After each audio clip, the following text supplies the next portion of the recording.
अस्सलाम वालेकुम।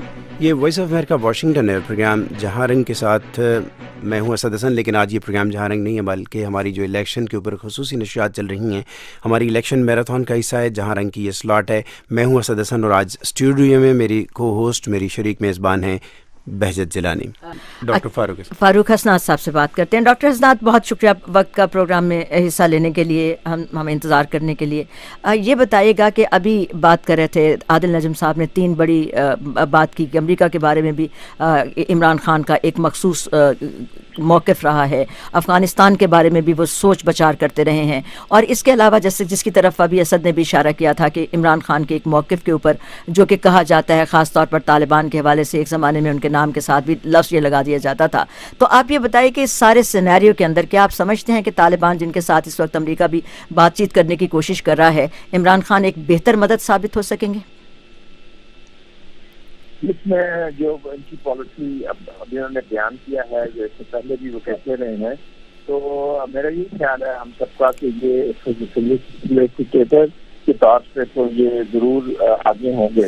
लेकिन अफगानिस्तान के जो अंदरूनी मामलात हैं उसमें मेरा नहीं ख्याल कि इमरान खान को दखल देना चाहेंगे, और ना ही वो ये चाहेंगे कि पाकिस्तान से कोई ऐसी एक्टिविटी हो जो अफगानिस्तान को डिस्टेबलाइज करे या वहाँ पे किसी भी धड़े की मिलिटरीली कोई इमदाद की जाए।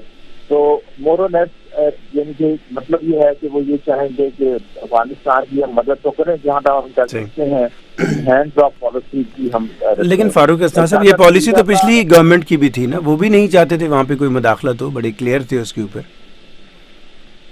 नहीं, पिछली गवर्नमेंट का तो देखिए, पिछली गवर्नमेंट का जो विजन था या वो तो जीरो आप समझिए, तो वो तो सारी फौज उसको चला रही थी।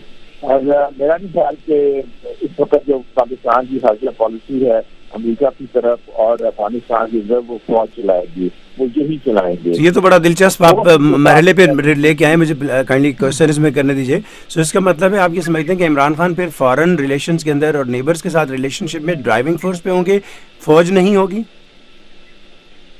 मेरा नहीं ख्याल, बिल्कुल बिल्कुल भी नहीं। इसलिए कि जिस तरह का ये इसका मतलब नहीं है कि फौज के साथ जो कंसंट्रेशन होगी, फौज के साथ उतना ही आप तावन करेंगे जितना कि अमेरिका में पेंटागन एक अमेरिकी सदर के साथ तावन करता है। यानी कि अगर कोई सिक्योरिटी के मामला आते हैं तो आप उनसे बातचीत करते हैं, लेकिन ये नहीं है कि वो सारी चीजें कर। पिछले हम महीनों में या साल में हम देखते हैं कि इनफैक्ट अगर आप देखिए अमेरिका के ताल्लुकात पाकिस्तान के साथ या अफगानिस्तान के साथ या दूसरे ममालिक के साथ भी, तो वो ज्यादा फौज के साथ आर्मी की सारी बातचीत कर रहे थे। डेलीगेशन जो आ रही थी वो उन्हीं को मिलती थी, तो वो भी बाहर के जो दौरे करते थे। ये नहीं होगा। अब ये है कि वो ये खुद होंगे और खुद की पॉलिसी बनाएंगे। अलबत्ता फौज को तो आप जो सिक्योरिटी के मामला हैं उनसे मशवरा तो आप करते ही हैं। ठीक है, नहीं वो तो सारी दुनिया में उधर जारी उनकी इनको सीरियस भी ले जाता है। डॉक्टर फारूक हसनात साहब, ये सवाल करता हूँ कि अफगानिस्तान की जो तालिबान है पाकिस्तान के अंदर बहुत फर्क है। अफगानिस्तान के तालिबान तो एक उनकी सोसाइटी का हिस्सा है, वो हुकूमत भी करते रहे हैं। पाकिस्तानी जो तालिबान है ये बेसिकली अनार्किस्ट हो चुके हैं, और ये और जिसका कहा गया कि दाइश के साथ मिल, उसके साथ मिल, इससे इनके साथ बातचीत किसके साथ करें? वहाँ पे कोई है ही नहीं है स्पोक्स पर्सन जिसके साथ बातचीत की जाए। उनको तो एलिमिनेट ही करना होगा। अभी साथ फाटा का एक इलाका हुआ है, मर्ज हुआ है, और फाटा से भी PTI ने सीटें उठाई हैं।